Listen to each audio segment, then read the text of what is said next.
Part 28, A Matter of Size in the Masters and Controllers series. Soon, it will become clear where I am headed with this series. Why is it so important to know these things? This is about understanding your true world and how things really work. This information is vital for you to survive the AMCO and the period after, and for you to understand all the forces at play, including how the masters and controllers have ruled and dominated this plane for eons. The key to all of your questions is understanding your true history, and that is why they put so much effort into hiding it. I'm going to ask you to bear with me as I discuss these basic concepts, but know that I am setting up the stage for answering some really big questions. And today, I'm talking about size. We must start with some basic facts before going any further. In my last video, I talked about Bigfoot, and I briefly showed an example of the size of Sasquatch, or in the controller's model, Gigantopithecus. So Bigfoot is big, really big. But how can this be? Why is he so big?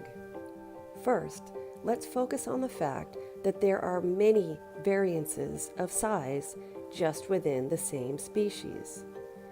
This is an image of Manute Bol and Muggsy Bogues, both professional basketball players, both human, but very different heights. This is Robert Wadlow, the tallest man ever in modern medical history. Last measured on June 27, 1940, he was found to be 8 foot 11 inches tall. This is Chandra Dangi. He was a Nepal man who is the shortest man in modern recorded history. He stood at 1 foot 9.5 inches tall.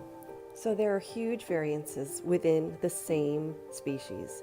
To further prove this point, let's look at the size variances within the same family of animals in nature. For example, cats. This is a Siberian tiger. The biggest tiger ever recorded in the wild was a Siberian tiger, and it weighed 771 pounds. The shortest cat is Lilliput, a 9-year-old female munchkin cat who measured 5.25 inches from the floor to the shoulders. And there are huge variances in size within the same family of animals that are domesticated. This is a Great Dane and a Chihuahua. And even though there is a huge size difference, they can interbreed. Just with forces we are familiar with, you can have a huge size difference, but it's all based on perspective. A Great Dane faced with a Chihuahua for the first time would think the Chihuahua a dwarf, and the Chihuahua would think the Great Dane is a giant. Now let's go back to Bigfoot or Sasquatch. If we stood in front of a Bigfoot, we would think he is a giant. Shaquille O'Neal would seem like a giant to an average-sized man, and even bigger to a short person. The three most commonly talked about forces that affect size within the same species are environment, nutrition, and genetics. For an example of how environment determines size, let's take the African elephant versus a forest elephant. An example of a small forest elephant is the pygmy dwarf elephants. Forest elephants are small so that they can maneuver through the thick vegetation of their environment easily.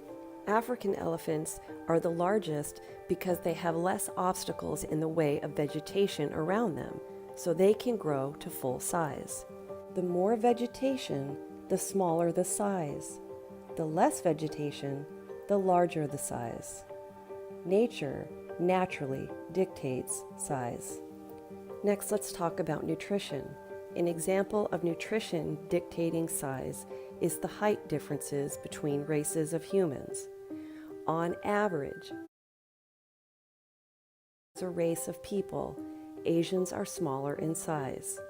This is because they generally have rice-based diets. Caucasians and most Africans are taller because they are generally eating wheat-based diets. Next, let's talk about genetics. Genetics is the most obvious determining factor of size as a whole.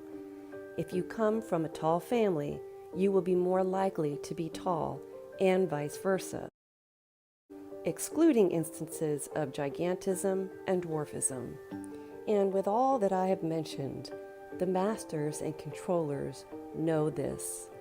Through selective breeding, nutrition, genetics, and environment, they know how to get the desired traits that they want for their domesticated animals. Now let's talk about selective breeding. People do it all the time. We can look to dog breeding for examples of how selective breeding works. The reason we have so many breeds of dogs is the result of selective breeding over time. Breeding consists of breeding for desired physical, mental, and personality traits, breeding in wanted traits, and breeding out unwanted traits. For example, if you need a dog for a cold climate, you breed to get the coat of a wolf in the wild. Siberian Huskies were bred with the coat similar to a wolf. If we want to breed a dog with a thick layer of hair, we choose to interbreed two dogs with the thickest hair and get something like an Old English sheepdog. If you want no hair, you breed out that trait to get something like a Mexican hairless. Those genetic traits carry to the offspring. If you want short legs, you breed two dogs with short legs, and so on. This is what has created so many variances in appearance of dogs over time. The masters have done the same thing with their domesticated herd, humans, breeding over time for many different desired traits and intelligence or lack of intelligence to do many different types of functions. But there is another force that is kept a secret, a sacred cow of the controllers. The secret and never talked about force that determines size is the ever-changing electromagnetic pull force of our plane, described by the controllers as gravity. Why hide the fact that gravity is not permanently consistent and never changing? That's right, I said it is not permanent and never changing. Well, you are about to find out why in my next videos, because by hiding these secrets from the world, they keep everyone in the dark.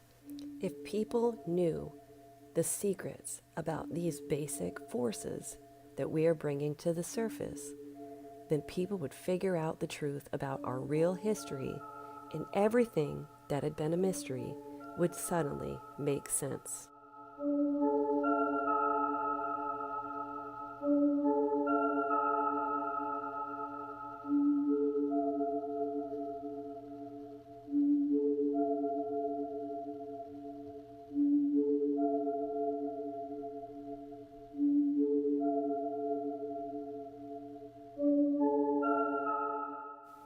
My series is about to get a whole lot juicier. That's all I have for you guys today. Everybody stay safe, be good to one another, and God bless.